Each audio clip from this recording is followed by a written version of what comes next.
You're watching The Breakfast Club.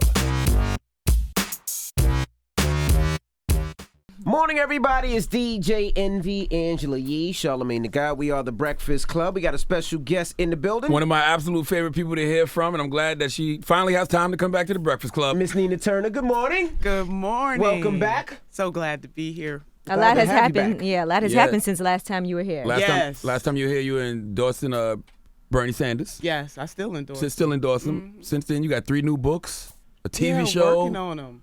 Yeah. I'm trying to keep up with you. You just want all the money, huh? All of it. All right. Now, Not all of it. Now, question, Bernie Sanders. Yes.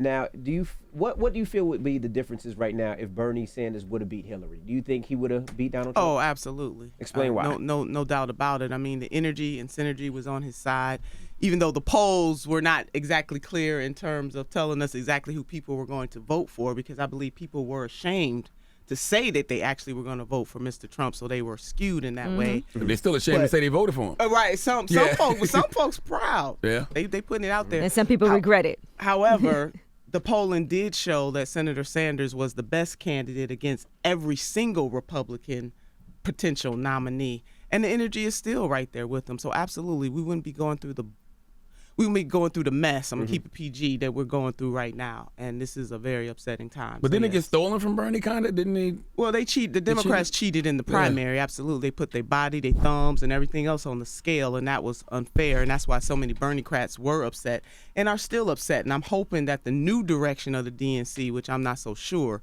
will correct that. But I'm holding out hope, because I don't appreciate what they did to Congressman Keith Ellison. They really smeared him, calling him an anti-Semite, really being anti-Muslim, and really putting that out there. And it wasn't Republicans that did that.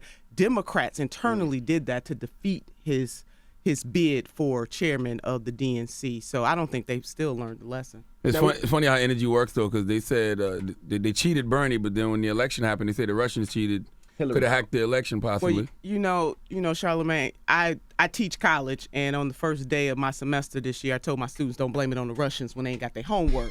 I mean, at some point, you got to take responsibility. Now, yes, as a nation, we have to deal with cyber warfare. We got to deal with that. And if Russia did inject themselves, which the intelligence community says that they did, then we got to deal with that. But I have yet to hear anybody from the intelligence community say that the Russians voted. That's true. Democrats lost the Electoral College. We don't win elections by popular vote in this country. If we're going to change it, it will take a constitutional amendment. So Democrats just flat out lost. So they need to stop blaming the Russians.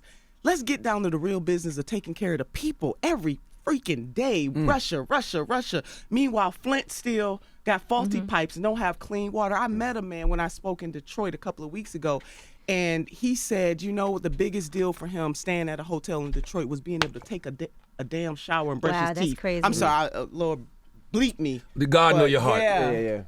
God know my heart. Sometimes you got to speak in tongues when you're a Christian. Now, I want to get your opinion on something we've been talking about, and that's the whole Snoop Dogg versus Donald Trump controversy, where Snoop Dogg in his video, Lavender, has a confetti gun, and he's pointing it at a clown version of Donald Trump.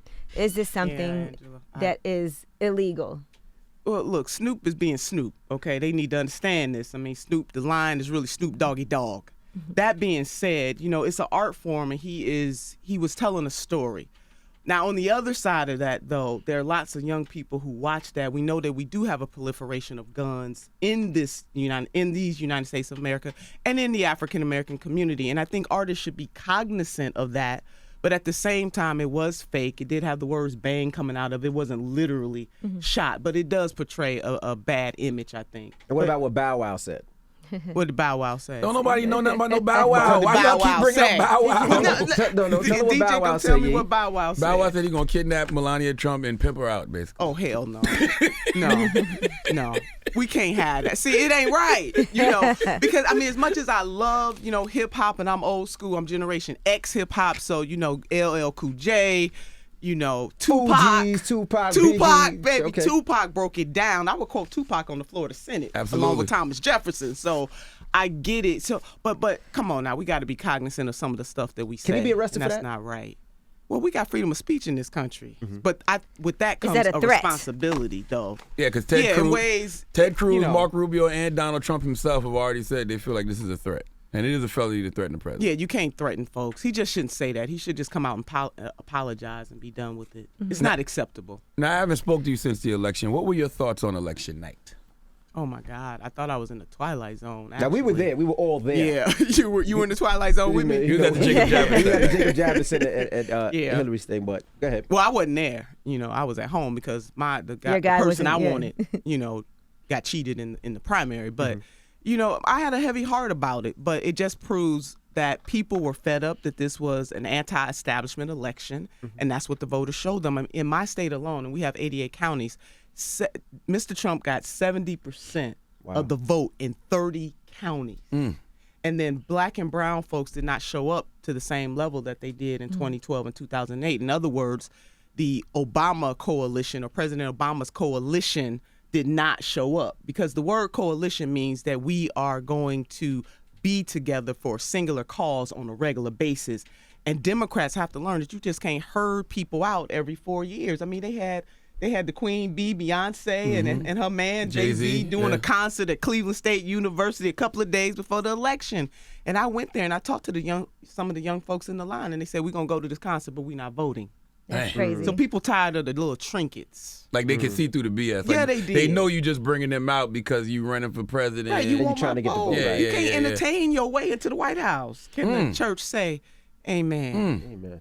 Now, you know what? We talked about this the other day. Hillary Clinton is allegedly running for mayor in New York. But there's talk that she might plan to do that. Now, we said retire. Nina already giving side chill out. Relax. Yeah. What do you think about that? She ran for president and lost. Do you think she should run for mayor? It's up to her. It's a free country, but I support Mayor de Blasio if it came down to her and him. You don't like Hillary. Opinion. You just don't. There's something about her that you don't like. No, it's not about a dislike. I really wanted to see someone who had the heart, the soul, and the passion for the people, which is why I did support Senator Bernie Sanders. Is why I continue to be on the front line. He and I were just in Canton, Mississippi a couple of weeks ago with brother, Danny Glover, the icon and the president of NAACP, marching, not just a march, but showing solidarity with the workers of Canton, Mississippi, who work at a Nissan plant where they can't even organize. They're being threatened that if they try to unionize, that they will lose their jobs. And this is overwhelmingly African Americans. What is my point? My point is that Senator Sanders is still on the front line doing the work that he started over 50 years ago. Meanwhile, back at the ranch, some of these folks that ran for office are nowhere to be found. All they doing is talking and Twitter warring with folks. That is true, because I have wondered where has Hillary gone since the election. Well, she wasn't at the march the on women's Mississippi. March. I'm talking about the march on Mississippi Okay, gotcha. to help these workers. Yeah. I mean, she did get, 90% of the black vote in the South and was nowhere to be found at that march. All I'm saying is that we need people who have fancy titles to put some action behind that. And that's not just about running for the White House. People are hurting right now. The top 10% of the wealthiest folks in this country are continuing to make money hand over fist, and nothing wrong with that. Meanwhile, the bottom 90% working as hard as ever. They not seeing any changes in their paychecks. So we need people to stand up. And this is bigger than whether or not you're running for president. So this is not just about Secretary Clinton. It's about all these other politicians out there. I mean, why do we give folks credit for getting into a Twitter war with President Trump? Right. Even though he the Twitter king, you need to leave that alone. But we patting folks on the back just because they can take a swipe at him on Twitter. Meanwhile, they wasn't at the March on Mississippi either. Now, So- what do people need to do? I see you got you a list here, and I'm Yes, I I'm do. all about solutions because we got Yes. so many problems. What We are some do. solutions for people? I definitely want to talk about healthcare today, too, because I know that's been one of the hottest topics right now, talking about Donald Trump and what he's planning to do with healthcare and how many Americans won't have healthcare in the next few years and won't be able to afford it. Yeah, it's ridiculous, and he's going back on his promise. What he said was that he was not going to touch Medicare, Medicaid, or Social Security, and that everybody would have health care in this country. Believe me, is what he said. Well, the proof is in the pudding, and so far they have failed. I think there was an estimate that came out that said that a 64-year-old is going to end up paying $14,000 a year for health insurance. It is immoral. We're talking about morality here. So they blasted the president, and the Republicans for almost 8 years, or 6 years to be fair, repealed, but had 6 years and they couldn't come up with a replacement. They didn't find a way to make Obamacare or the Affordable Care Act better. So they need to step back. I think right now it's all about their ego, that they're doing a measure test with some other parts of their bodies. But health insurance in America has never been a moral issue, though. I know, but it should be. Even Yeah, Dr. absolutely. And it's not just because Dr. King, he wasn't the only one that talked about this, but he was the one with the most prominence when he talked about the soul of America and what we should be doing as Americans. Healthcare was right there. Right there. So it's immoral what they're doing. They need to fix it, and they haven't. I hope that this particular plan, whether it's Trump Care or Ryan Care, obviously they don't care. I hope it dies. Now solutions. Yes, solutions. People, I don't want people to lose hope, because so many people are being fed a steady diet of the world is going to come to an end because Mr. Trump won the presidency. The sun still shines. I want folks to get out there in their communities and work. We have elections this year. We have local elections. We have midterm elections in 2018. We have a census that we're going to have that will determine who gets to redraw the lines. So if Democrats are really serious about winning, we need to travel this nation, listen to what folks have to say. Don't tell them what they should think. Listen to what they have to say. Help progressives get elected to office so that they can make a difference. And I don't believe in blind loyalty. I think blind loyalty distorts your vision. That if people have something to say, you can be loyal, but you don't have to be blindly loyal. And to persevere and to keep pushing that, everybody has to have skin in the game. While you pointing one finger at somebody else, you got 3 more pointed back at you, that you have to get in this game and do something. In hindsight, what mistakes do you think we as black people made when Barack Obama was in office? We didn't challenge our president. We didn't get anything. Every other group got something. You have not because you asked not. And we didn't ask for a daggone thing. We were so caught up in the symbol. And President Obama, don't get me wrong, is a good man. But that doesn't mean we got to agree with everything. Right. Black folks are just as poor as they were when he got in office. And we made no demands of the president. And the symbol of President Obama is a beautiful thing, but what did that get us collectively as a people? Our schools are still, not educating our children up to standards. Again, the Flint water crisis, and I keep using them as an example, but the reality is that there are over 3,000 other areas in this nation who have higher levels of lead than even Flint. But the reason why I use them as an example, because they are the canary in the coal mine. They brought our attention to this. But it's going on 4 years, and they still don't have. That was before Mr. Trump. So we as black people need to demand stuff and stop voting for a political party just because it's Democrat. Vote for people because they hold your interests and because they're going to do something to help you and your family. So you think we should be trying to make demands from Donald Trump now and trying to meet with him and sit down? Oh, yeah. Make demands of the brother. Why not? I mean, he's in there. Elections have consequences. And Democrats lost. So I don't come down on people who have a conversation with them. Now, A lot of people do. A lot of people are upset if you have a conversation with them. Some people choose to engage. Some people choose to resist. Well, hell, do both. Now, somebody got to be protesting, but somebody else got to be planning. Who knows? We might get something, but you can't be out there just protesting without a plan, because we got to win elections. And politics is about who has the power, baby.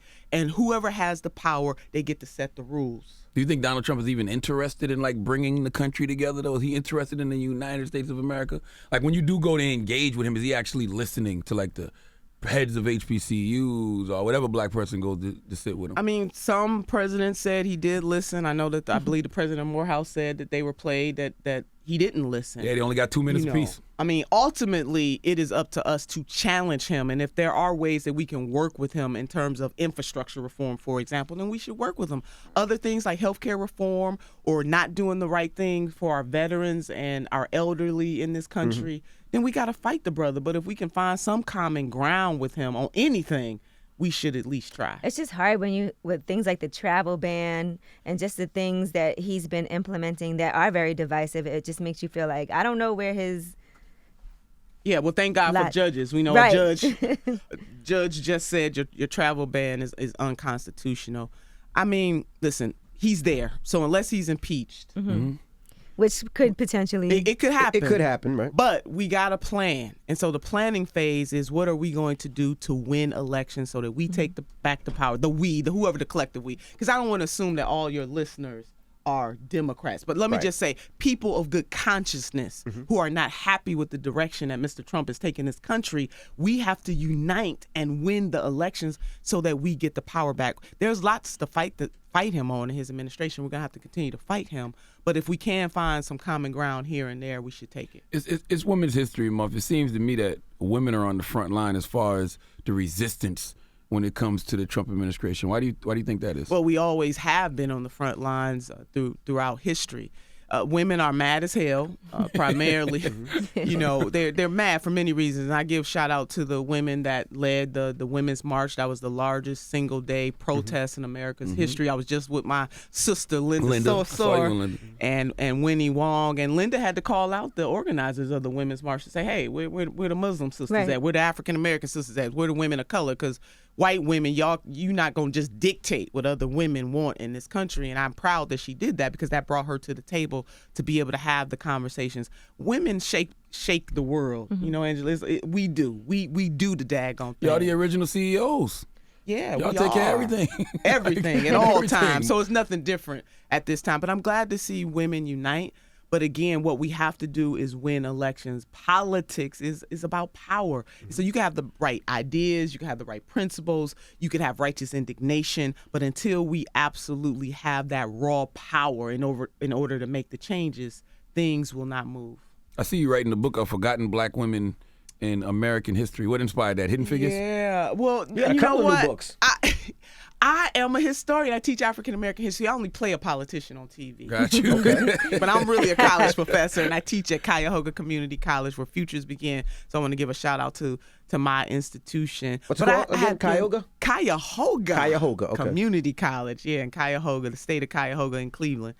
But, I've been teaching and talking about these great women. I teach a class called African American Women in History where we span the whole gamut. And I just think it's important that women's stories are told. I'm so proud of the author of Hidden Figures. But I've kind of been doing this for years and just thought maybe I should write a book about it. Who are some hidden figures we should know about? Stagecoach Mary. Stagecoach Mary. Yeah. She's from Montana, and she got hired as a consultant to deliver mail, and she had a shotgun. And you just didn't mess with Stagecoach Mary. She liked to drink. She liked to smoke cigars. And she dressed like a man. She a bad sister, the baddest, the coldest ever. But, talking about women like her or women that rarely get talked about in history. Another one of my students told the story of her great-grandmother who was about to be sexually assaulted by a white man, took out her switchblade and cut the entire front of his teeth out his mouth. Wow. That's a sharp-ass blade. Wow. Sharp-ass blade. And her life was in danger, and her family had to smuggle her out of the area in the South that they lived in. So I'm going to do research like that. I've already started research. But to tell those kinds of stories that are rarely told of black women standing up for the cause and being boss all the way. Absolutely. Yeah, I think that's very important, especially in this day and age, because we have to find power in ourselves. And a lot of times finding power in ourselves goes back to drawing on our history. That's right. And I don't think we do enough of that. No, we don't. So did you participate in the Day Without a Woman? You know what? I did not participate in that, but big ups to them for that. You had to teach at work at school? Yeah, sister got to teach. But they did say even if you did go to work, you can still show your support by wearing red or shopping at businesses that were owned by women. A beautiful thing, but again, see, my lane is the how do we win elections lane. I mean, that's a beautiful thing, a day without women, but then the next day we're gonna go back and shop and work and do everything else that we have to do. Symbolically, that is good, but we got to get down. The thing about hip hop, and I know you guys were talking about this, politics and hip hop really go together. It's really about, is it about the substance or is it about the hype? Is it about the beat or is it about the lyrics? I'm about the lyrics. But I do. You love Remy Ma's record. Remy broke it down. Okay? She cold. She saying don't get caught up in the beats It is about the lyrics. It ain't always about the A side that make it to the radio. It's about the B side that might not make it to the radio. Go. But I do I'm feel about the like B-side. sometimes when you participate in things like that, people were actually trying to figure out, okay, what are some black-owned businesses I can go to? Or what are some businesses they might not have known about before that women own? And maybe that's a catalyst for them to say, okay, moving forward, I'm going to make sure I keep on doing things like this. And I also feel like, because we have the juice bar in Brooklyn and we did free juices for all the women that day. Yeah. And they came in there and it was a really nice feeling of, you know, of us all coming together and like being good to each other. Maybe sometimes I tell my friends, everybody stop being so catty, stop talking ish about each other. Absolutely. And that might be a catalyst for you to say, you know what, I'm going to make more of an effort to not have these negative thoughts and say these negative things about my other women, my sisters, and try to uplift each other. And that could be the start of you really consciously trying to do that. No, I felt agree like. with that. I think it was a beautiful thing, but we have to have consistency. People have to keep that up. But no, it's a beautiful thing. What do Democrats have to do to get back on track? Oh, good God. First of all, listen, to people and stop making it up as they go along. They have to get back in touch with the folks. The reason why they lost is because they were not listening when people said that they were in pain. They said, you're not really in pain, and that Mr. Trump is the worst thing since Satan himself. And I know that you're not going to vote for him because we're better than him. They really have to talk about jobs. We did not really have a strong economic message. People are suffering in this country from urban areas to rural areas. And even though the unemployment rate is lower, there is no doubt about it. But people have to work 2 and 3 jobs just to make ends meet for the one job that they may have had 10 years ago or even 20 years ago. As I said before, the top 10%, the money is rolling in. But for the bottom 90%, even though they're working hard, their income, their wages are not keeping up with the level of work that they're doing. So Democrats are really going to have to get in touch. They're going to have to confess their sins. They're going to have to confess their sins. They got to stop acting like everything is all right.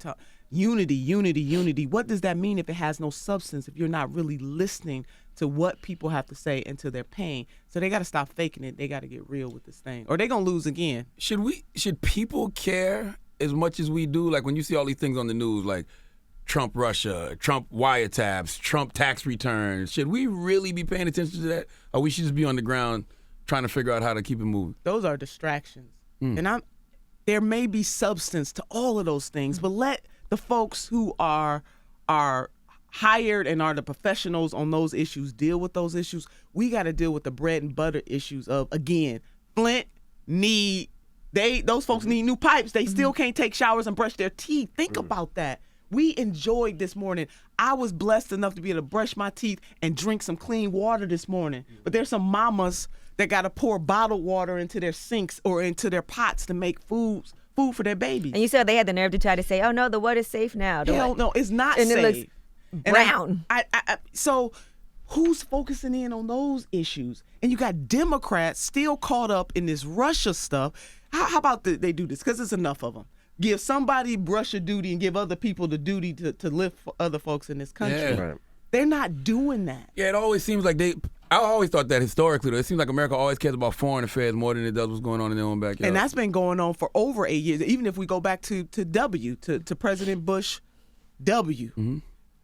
Go back to that. We have been in perpetual wars and real wars for a very long time in this country, and the domestic side has been ignored. And I think that is another reason why there was such an uprising in 2016, because Americans were saying enough is enough. And in the words of Fannie Lou Hamer, we sick and tired of being sick and tired. We want somebody to pay attention to us. Right. And that was across the spectrum. Our rural sisters and brothers were saying the same thing. Urban, suburban folks were saying, we have had it with you politicians.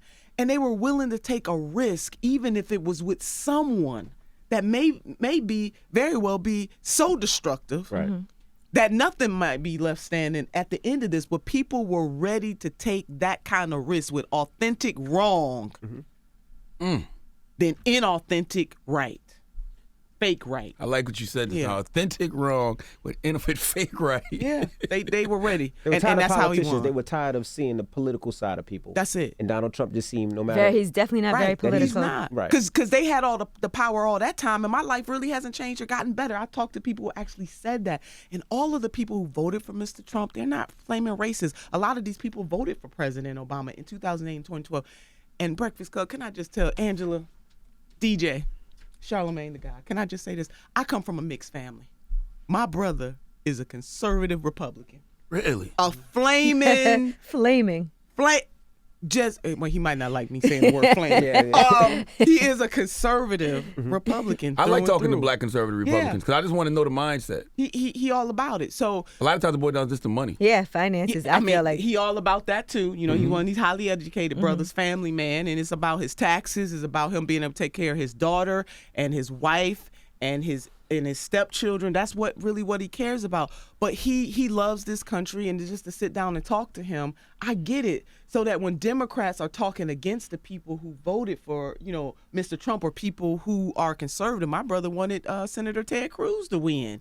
Wow. So we jousted out, but I love him. Right. So when they're calling people deplorable and basement dwellers and stuff, I had to think about my brother who called me up and he said, "Sis, I guess I'm a basement dweller now." Because when it comes down to it, which is insulting, which makes them want to go to the polls and vote. And vote the opposite way. It didn't bring him in. But I said, you know what? I love you, and my love for you is bigger than any political party. When it comes down to it, when I'm old and gray, about 60, 70 years from now, the only person that's gonna care about me, he's gonna be one of those. Right. You think you could have married a conservative Republican? Oh, good God. My husband is getting there. He fed up with the Democrats. He said they don't treat his boo right, so he's done with them. He's done with the Democrats. Yeah, it's like, I don't understand why they treat you this way, Nina, because all you really do is you're being honest. You want what's best for the people. Isn't that what we want? And it's not a divisive honesty. It's like, I still love you, but we don't agree on certain things. Because they are accustomed to controlling folks, and because I just got off the plantation, because our ancestors said I could be off the plantation, they endured that, and I'm not being funny with that. They want you in the house, you in the field. Yeah. I'm not one of those. Yeah. But seriously, people want you to have choice only when your choice is in line with what they believe. Just think about that, because they tear each other down. And I've been insulted more by so-called Democrats than I have with Republicans, in terms of when I fight them, I know who I'm fighting. But to be called a coon, or to be told you'll never win an election again, or we're going to come after you. I had a high-level donor from California, one of my, she supported my run in 2014 when I ran for Secretary of State, write me the nastiest letter, told me I was an abomination, and that it was shameful what I was doing to destroy this country and the Democratic Party, because I decided to endorse Senator Bernie Sanders. That came from a so-called progressive Democrat. I'll never forget when I went to a Planned Parenthood meeting in Cleveland. The president of Planned Parenthood of Ohio at that time called me up. She said, "Senator, my phone is ringing off the hook. I understand you're about to endorse Senator Bernie Sanders. Now I'm going to protect you the best I can," because I had to speak at this event. I said, "Protect me?" Wow. Oh, hell, don't worry about me. But just think about that. That I'm about to go to an event that talks about choice, reproductive health choice, and being told by the president of the Ohio Planned Parenthood at that time that I'm going to try to protect you. Think about that, the hypocrisy. That's crazy. Yeah, so it's hard out here, but you know what? I can't believe they would call you a coon. Nina Turner? Yeah, that's what they did. I was Aunt Jemima a few years ago about a black newspaper in Cleveland, but that's another story. And that came from a black newspaper, all because I decided I made a political stand that the elders in the black community, the power brokers in the black community, did not agree with. And the day before Thanksgiving in 2009, if my memory serves me correctly, I get a call from a reporter telling me that I'm at the top of the fold of a black newspaper under the words "Happy Thanksgiving" as a flipping Aunt Jemima. Wow. They didn't even match my do-rag to my apron. So you got a new show coming on. Yeah, right? I do. Tell us about the new show. You gotta find something, But anyway, it's crazy. Yeah, but people are hurtful, but you gotta keep pushing. Absolutely. Does it ever make you regret standing up for your people the way that you do? No, not at all. And I have my moments. I'm human, right? And I question, but I come. My mother. I think I shared with you guys. My mother died at the age of 42 years old, but she was a spiritual woman, so we went to church all the time, and I thank my mother for that. Because when I'm in those moments, I think about scripture, and one of my favorites, that if God be for you, who can be against you? Can be against you. So it hurts. I'm human, but I'm gonna keep on pushing and doing what I believe is right. So yeah, DJ, and I do have a show, the Nina Turner Show. Can I tell you, Charlamagne stood me up. No, that's not what happened. Here we go. No, that's not what happened. Wow. He changing. He let a winter storm, right? Because he all big. He on, Dr. Oz and everything. He ain't got time for I would love to do. I'm going to do Nina's show. The snow shut everything He up there down. with Tommy Lauren. He hit you with the holla at my sister. He hit you with the holla at my sister. Yeah. You foul, man. You are so foul. Wow. He stood me up for Dr. Oz. That's crazy. Old Charlemagne would have done that. New Charlemagne, I don't know, man. I'm doing Nina's show first chance I get. First chance. Well, second chance I get. First, second chance. Yeah.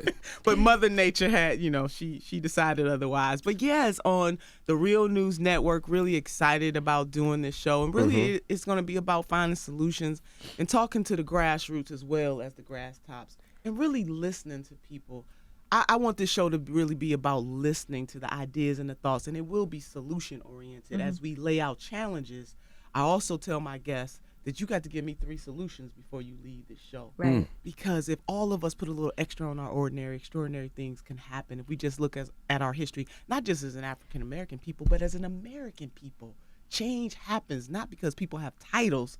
Titles are good, but purpose is better. Change happens because grassroots, everyday folks get together and they demand that change. So that's what the show is going to be. And I love seeing like Chance the Rapper and what he's been doing in Chicago, donating that $100 million to Chicago public schools just because they weren't doing anything there in Illinois for Chicago. And it makes a big impact. Like some of the students from a high school there wrote a letter to him, an open letter, and he posted it. And basically just talking about what a great role model he is, how much people pay attention to him, and how it's encouraged other celebrities to come forward and do something about it as well. Everybody has something that they can do, a way that they can make a difference. And if we tap into that and not focus so much on what we can't do. Somebody once said, don't focus so much on what you can't do. Let's focus on what we can do. We can endure. We will endure. We have been here before. It might not exactly have been a President Trump, but we've been through struggle and strife. Absolutely. And down times before. We will overcome. We will persevere. And we will be more triumphant when all of this is over. We're gonna have a good testimony when all this is done. Well, just to play white devil's advocate. Okay, white devil's advocate. Do you think there are any positive outcomes that can come from Trump's presidency? Oh, good God. You know what? If she had to think about it. Lord Jesus, please I help got me to through call this. on Black Jesus on this one. No, you know what? If the infrastructure reform, he's talking about investing anywhere between $1 trillion. Well, he investing our tax dollars. Let's remember that. This ain't free money.